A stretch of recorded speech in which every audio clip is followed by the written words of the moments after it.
নমস্কার বন্ধুরা, কালকে রাষ্ট্রবিজ্ঞানের প্রশ্ন কিন্তু নিয়ে চলে এসেছি এবং তার সাথে উত্তরও আছে।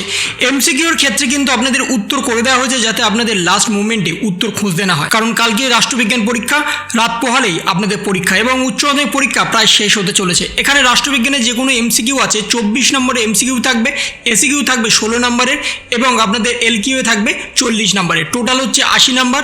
আপনাদের এমসিকিউ এবং এসিকিউ করলেই কিন্তু 40 নাম্বার।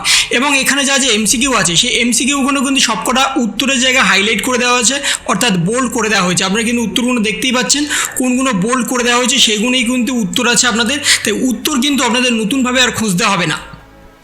বর্তমানে এই প্রশ্নগুলো করলেই কিন্তু নতুনভাবে আর কিছু পড়ার দরকার হবে না। এই প্রশ্নগুলোই কিন্তু আগামী দিনে আসতে চলেছে। তাই নতুনভাবে যদি আপনারা পড়তে যান বা নতুন কোনো সাজেশন করতে যান তাহলেও কিন্তু আপনাদের সময় যাবে।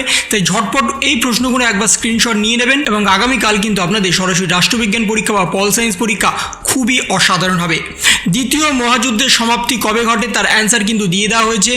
ন্যাটো গঠিত হয় কার উদ্যোগে তার কিন্তু অ্যান্সার দিয়ে দেওয়া হয়েছে। সমস্ত ক্ষেত্রে কিন্তু এখানে অ্যান্সার আছে। অ্যান্সারগুলো ভালো করে দেখতে থাকুন এবং যা যা কোশ্চেন আছে সেগুলো কিন্তু একবার দেখবেন, তাহলে কিন্তু আপনাদের কালকের পরীক্ষাটা খুবই ভালো হবে। বর্তমানে এই প্রশ্নের বাইরে কিন্তু কোনো প্রশ্ন আসবে না এবং এই প্রশ্নগুলো করলেই কিন্তু আপনাদের 100% কমন চলে আসবে। তাই বর্তমানে ঝটপট এই প্রশ্নগুলো একবার স্ক্রিনশট নিয়ে নেবেন। তার সাথে কিন্তু এসিকিউ আছে, কিন্তু এসিকিউর উত্তরগুলো করার সময় হয়নি, তাই ঝটপট করে এমসিকিউগুলি কিন্তু শুধু আপনাদের জন্য করে রাখা হয়েছে। বাকি যে এসিকিউ আছে সেগুলো কিন্তু আপনাদের নিজে থেকে একবার দেখে নিতে হবে এবং এসিকিউর অ্যান্সার কিন্তু খুবই সোজা। এসিকিউ কিন্তু খুব কঠিন প্রশ্ন আসবে না। সেই এসিকিউগুলো এবার আমরা একবার দেখে নেব কোন কোন প্রশ্ন কালকে আসতে চলেছে। ভারতের বিদেশ নীতির প্রধান সত্য কি, তার সাথে অথবা থাকবে। এরকম প্রতিটা ক্ষেত্রে কিন্তু অথবা থাকবে। টোটাল 16টা প্রশ্ন আপনাদের লিখতে হবে। বিদেশ নীতি কাকে বলে, এই সমস্ত সহজ প্রশ্নগুলোই কিন্তু কালকে থাকবে। কালকে রাষ্ট্রবিজ্ঞান বা পল সায়েন্স প্রশ্ন কিন্তু খুব একটা টাফ হবে না। এতদিন যা যা পরীক্ষা টাফ হয়েছিল, কিন্তু কালকে যে পরীক্ষাটা হবে খুবই সহজ প্রশ্ন হবে।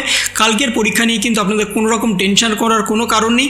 এবার তার সাথে যা আপনাদের এলকিউএ অর্থাৎ বড় কোশ্চেন আছে সেখানেও কিন্তু অপশান থাকবে, সেখানে কিন্তু কোনো খণ্ড থাকবে না। ডিরেক্ট কিন্তু আপনাদের টোটাল 5টা প্রশ্ন লিখতে হবে এবং যে সমস্ত প্রশ্নগুলো এখানে আছে এবং তৈরি করা হয়নি সেগুলো একবার তৈরি করে নেবেন, তাহলে কিন্তু আপনাদের কালকের পরীক্ষা কিন্তু খুবই ভালো হবে। এবং কালকের পল সায়েন্স পরীক্ষায় কিন্তু বড় কোশ্চেন লিখতে গেলে আপনাদের সরাসরি পয়েন্ট করে লিখতে হবে, যেটা প্রত্যেক পরীক্ষার ক্ষেত্রে আপনাদের বলে আসছি।